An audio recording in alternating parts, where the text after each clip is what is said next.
Right. So there was a limited run showcase that went on last week. Announced a bunch of stuff. Some cool things. I think Dungeons of Aether got showed off, which that came out a little earlier this year, but I think I forgot, or maybe we didn't talk about it. I didn't realize there was a spin-off dungeon crawler as well. Maybe we did, and I forget. But so Rivals of Aether, the platform Oh, fighter. I did not know about this. So Rivals of Aether then got the card game, which a lot of people praised. I forget what it was called. Is it just called Cards of Aether? I forget. Something. But big, I heard really good things about it. And then now they're bringing in the Dungeons of Aether as well, which is like, yeah, that's it's fun to see the Aetherverse getting some play. I think that's dope because I mean that game is the best of the Smash clones in my it's so good. Creatures of Aether, there we go. Yeah, you got to give your flowers when they do it right, man. And it feels like they're doing it right, and the characters and the way they play are like really just. It feels like they're doing their own thing, really unique with the whole platform fighter bit. So I always loved Rivals of Aether for that. I mean, this looks charming. I'm I have less than zero interest, but it looks cute. I like the idea that like if they're gonna jump into the cards, if they're gonna jump into the platform fighting, they're gonna do it really, really well. And if they're doing it with the dungeon RPG, hopefully the same thing. So very cool there.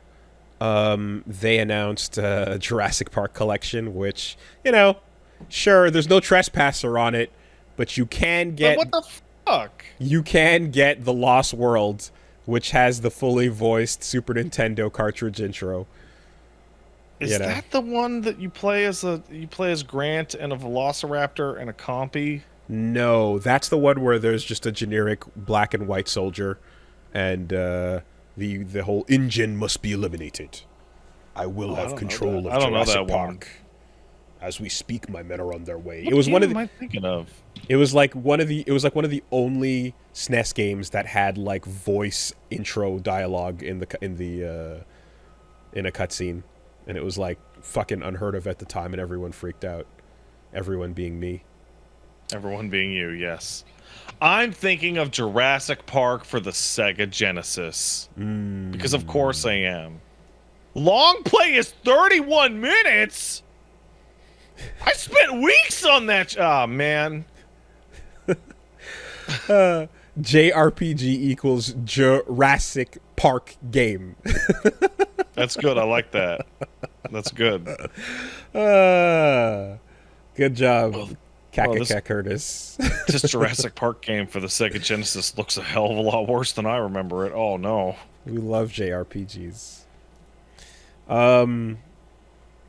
Yeah, they're never fucking... Trespasser's not going to get the time of day on that shit. Come on. I would imagine that like actually getting Trespasser to run on a modern thing is just a nightmare in and of itself. How about instead of Trespasser getting ported, you just port the Let's Play? By Research Indicates? Yes, and just put that on... Yeah, that's a much better way to experience that game. Right. That's a much better way. Okay.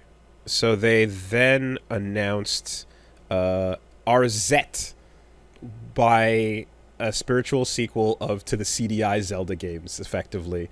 And you go check out the way it's animated and the cutscenes and the goofy shit going on, and it looks 100% as if it came from the same people. And it's goofy as fuck. And I think it has some of the same voice actors as well. So go take a look at that. It's kind of instantly doing the goof.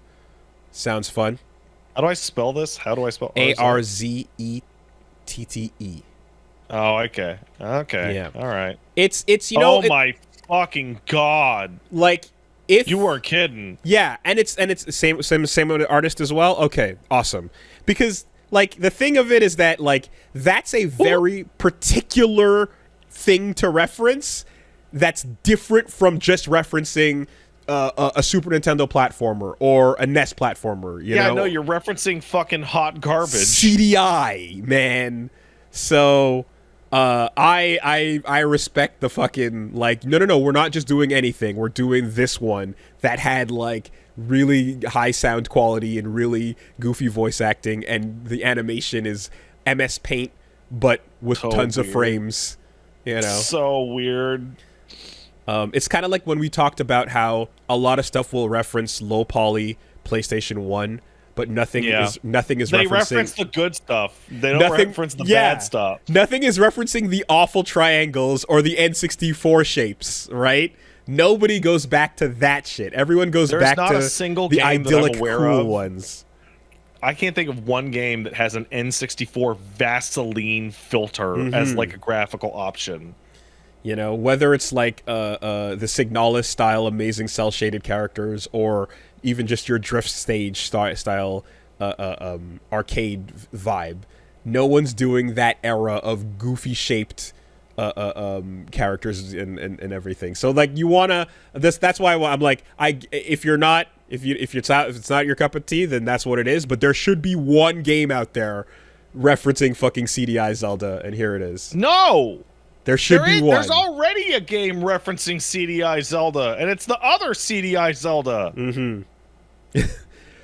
Similarly, there should be one game that's like we're doing fucking Clay Fighter or Neverhood, or you know what I mean, like just like that era of claymation fucking sprites as well, because 63 and a third kind of that wasn't it.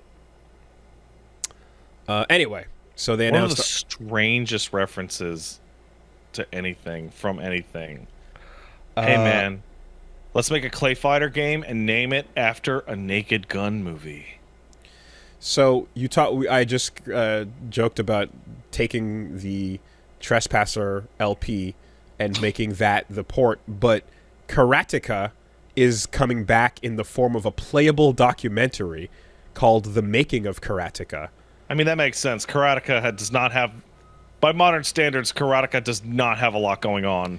No, but it does have some of the most incredible fucking rotoscoping from way back when. And I remember my older half-brother was showing me that on a computer, and I was like, I can't believe how amazing the detail in how he's climbing up this wall and then doing these moves. And now, when I think of it, like, until I saw the trailer for The Making of Karateka, it got replaced with that. Have you ever seen that GIF of work it harder, make it better, do it faster, makes us stronger, but with the Karateka guy doing the dance? Yeah, Of course I have. That replaced Karateka in my brain. I'm like, oh, it's these doing the work it meme, the Daft Punk fucking bit. To me, like, I just want this documentary for you to get near the end and have whoever the fuck's idea it was to put that goddamn bird that attacks you show up and be like, it was my idea to put the put the fucking bird in. bird that attacked you at the end and ruin your fucking bullshit.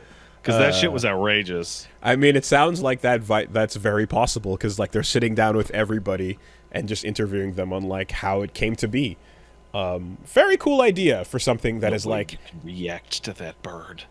and especially if it's like, this is an old game that's very cool, but there's an appreciation for the story that you can tell about how it was made. If there's a fascinating story to how it was made, then it makes sense to go like, let's release the making of as the game's re-release instead, you know? That's cute. I like that. Lord knows there are games out there that fuck porting the game itself, port the story of how the game got made, you know? Duke Nukem Forever. Give me the making of Duke Nukem Forever as the port, actually. What? That would be much more interesting than Duke Nukem Forever. A 10-year journey told in chapters. Yeah, here's. That being said, from what I know of the story of Duke Nukem Forever, it's like a game design documentary for like about an hour, and then the remaining 3 hours of it are like, so George, can you help us? And he's like, no, I'm attuning to do a WoW raid. And There you that's go. it for like the rest of the thing. Play that. Well, let me play that. Let me see the emails going through the inboxes of everyone working there as they see the fucking back turn and the flicker of the screen in the office over there. Finding out that like a massive proportion of why that game didn't come out was that George Broussard got horribly addicted to World of Warcraft is really funny. Kickstart the board game that's about you making a Kickstarter and not completing its goals because the sun tells you not to. I'd play that. I want to play that. Let's just take it to the next logical conclusion. You know? So, making of Karateka. Good shit. Then the last announcement. Never gonna forget that until the day I fucking die. Never. Right? The creator of Patapon announces rhythm action game Ratatan. Dude, I had such a great experience explaining this to Paige. I'm like, oh fuck, it's Rat-a-tat. And she's like, what? Like, it's the sequel to Patapon. And she goes, what? And I go, you don't know Patapon? And she goes, what? And I go, you know Patapon? And she goes, what are you talking about? And I go, never mind. I don't want to have to explain it. Man. But Rat-a-tat. No, like, and what perfect timing, because I just saw the someone submitted to the slop stream the video of from American Psycho where they're doing the business cards, except they're putting game soundtracks out. So someone puts down Bury the Light, you know, and someone puts down I forgot something like maybe it was like Doom Eternal or something amazing, and then the third guy, and then he's like Bateman is sweating, and then the third guy just whips out Patapon 2 OST, and it's like, Patapon 2 oh god, is the game I am the most angry about in my life not having a pause button. That is, I remember encountering that more times than any other game I have ever played.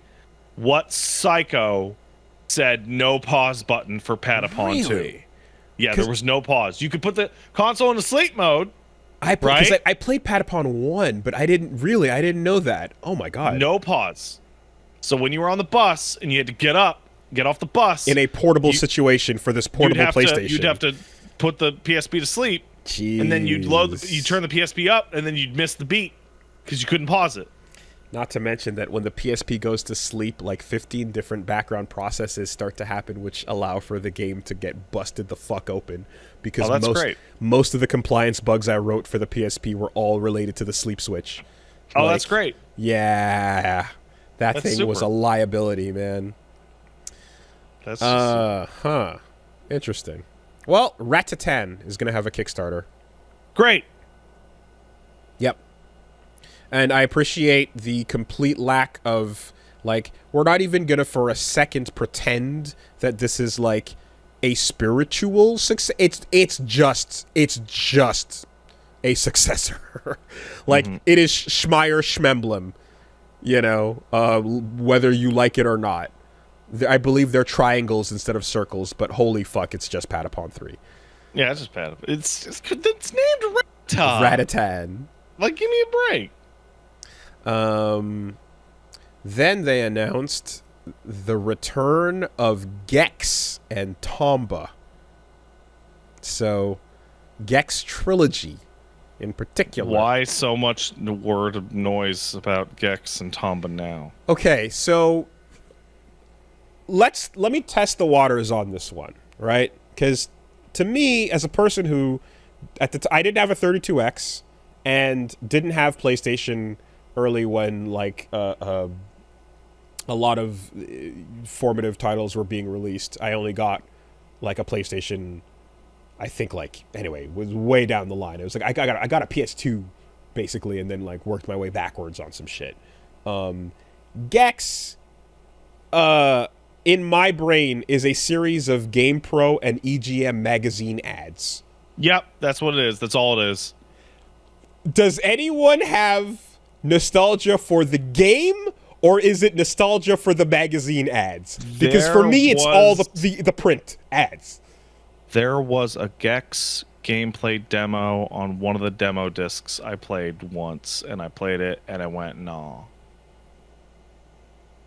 Okay. And I went, no. Okay. The only oh man, the only thing I know about Gex or Jex, I don't know which it is It's not Gex the that Gecko? Gex? Gecko? I don't know. Someone will I be assume it's the mad. same way you say gecko. Gex. Um, I think the only thing I actually even know about that game at all is that they used its engine for Akuji the Heartless. Oh, really? I think that is the only thing I know about it. Well then. Fucking reset the clock on Akuji the Heartless references. That's wild.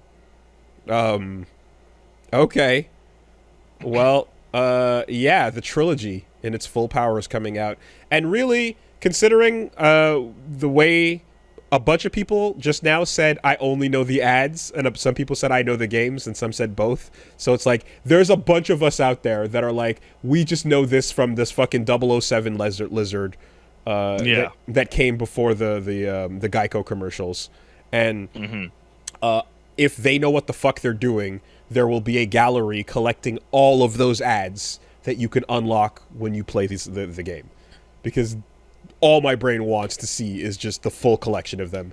Because holy fuck, they spent money on marketing.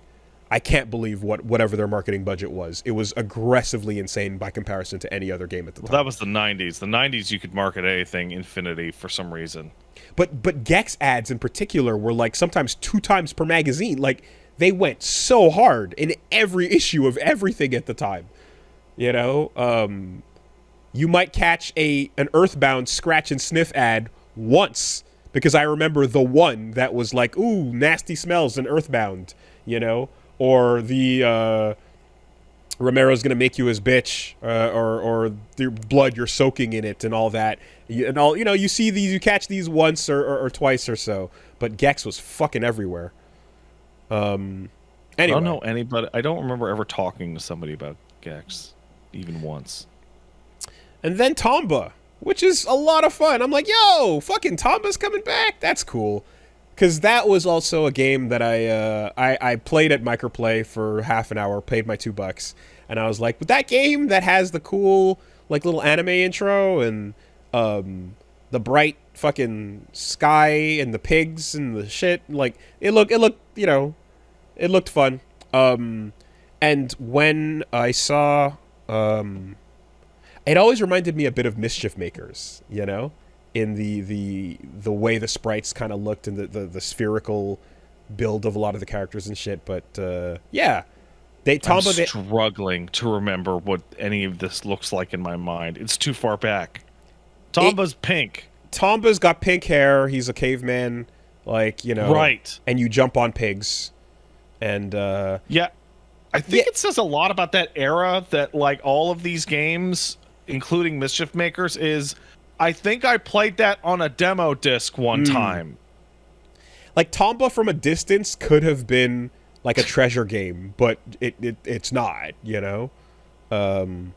But yeah, it was a fucking that was a trip. So cool. Limited Run is grabbing that as well. No details on what it's gonna be, but they're coming to the I forgot the name of the engine they announced, but they're porting shit to their engine and then releasing it on current platforms. So yeah, okay, Limited Run. There you go.